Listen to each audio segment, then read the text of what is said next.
दर्शकों को मेरा सादर नमस्कार। आज मैं आपका परिचय फिरोजाबाद ज़िले की ऐसी महान शख्सियत से कराने जा रहा हूं जो वर्तमान में पूरे प्रदेश में एक चर्चा का विषय बनी हुई है। आदरणीय, आप अपना परिचय हमारे दर्शकों को दीजिए।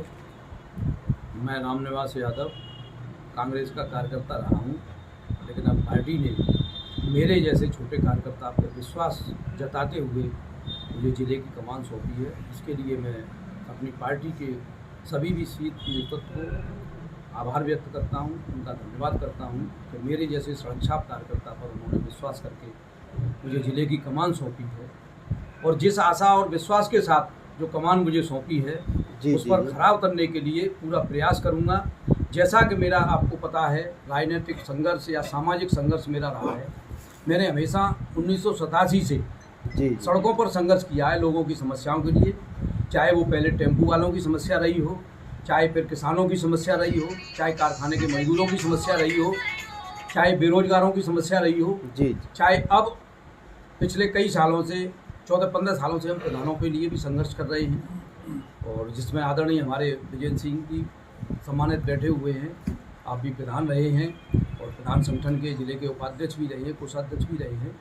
तो पूरी टीम के साथ हमने संघर्ष किया है। और आप पार्टी के बैनर तले तो मैं 1996 से काम कर रहा हूँ, तो मैं कांग्रेसी, मेरा परिवार पूरा कांग्रेसी रहा है। और राजनीति का सबसे मतलब है मुख्य जनसेवा। बिल्कुल। जनसेवा की भावना से हमें काम करना चाहिए। जिस भावना से हम काम करते हैं, हम कभी भी द्वेष भावना नहीं रखते। अगर किसी की कोई समस्या है तो भले ही वो दूसरे दल का व्यक्ति है या दूसरे दल में आस्था व्यक्त करता है, लेकिन उसकी समस्या है तो समस्या के लिए हम पूरा सहयोग करते हैं। आने जाने के लिए कोई शुल्क नहीं किसी का। मेरी तो शुरू से आदत रही है। और जहाँ तक हमारी पार्टी की बात है, तो पार्टी ने तो हमेशा, चाहे वो आज़ादी से पहले आज़ादी के लिए संघर्ष किया हो और चाहे आज़ादी के बाद, क्योंकि हमारे देश में जब आज़ादी मिली थी तो उस समय एक सुई का भी उत्पादन नहीं होता था। तो एक सुई से लेके एटम बम तक, और अब तो आईटी, ये जो आज इंटरव्यू ले रहे हैं आप जिस मोबाइल से, ये हमारी पार्टी की देन है। आदरणीय राजीव जी लेके आए थे, और जब लेके आए थे इसको, तो विपक्ष के नेता आदरणीय, जो अब हमारे बीच में नहीं है, आदरणीय अटल बिहारी वाजपेयी जी, उन्होंने संसद में हंसी भी उड़ाई थी कि ये कल का बच्चा जादू के डिब्बे को लेके आया है, इससे क्या जादू दिखाएगा। आज वही जादू का डिब्बा कमाल कर रहा है, और कमाल ये कर रहा है, आज आप इंटरव्यू ले रहे हैं जो पूरी दुनिया उसको देख सकती है। और आप कमरे में बैठ के इसके द्वारा, कंप्यूटर के द्वारा, मोबाइल के द्वारा पूरी दुनिया में घूम सकते हो। तो पार्टी ने हमेशा जनता के विकास के लिए, जनता की खुशहाली के लिए, जनता के स्वाभिमान और सम्मान के लिए, देश का सम्मान बढ़ाने के लिए काम किया है। आदरणीय इंदिरा जी हमारी 107 देशों की प्रेसिडेंट रही, लेकिन उन्होंने कभी भी बड़े बोल नहीं बोले। अपनी जान तक राजीव जी ने, इंदिरा जी ने देश के लिए न्यौछावर कर दी।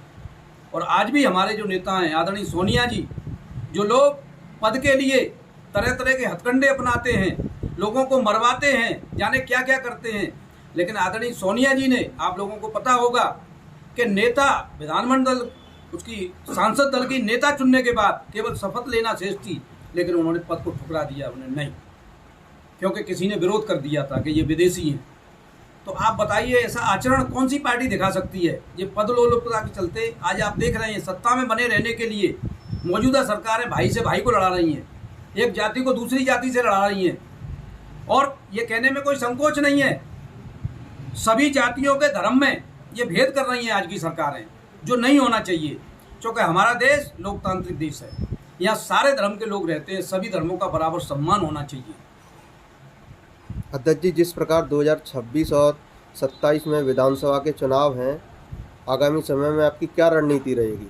देखिए साहब, अभी कुछ कह पाना बड़ी बात होगी, क्योंकि अभी हमारा संगठन बहुत कमजोर है। 2026 में पंचायतों के चुनाव होने हैं, बिल्कुल, और 2027 में विधानसभा के चुनाव होने हैं। लेकिन उससे पहले अभी हमारा जो मुख्य उद्देश्य है, वो संगठन हमारा कमजोर है। ये कहने में कोई संकोच नहीं है कि आज कांग्रेस का संगठन जिले में कमजोर है।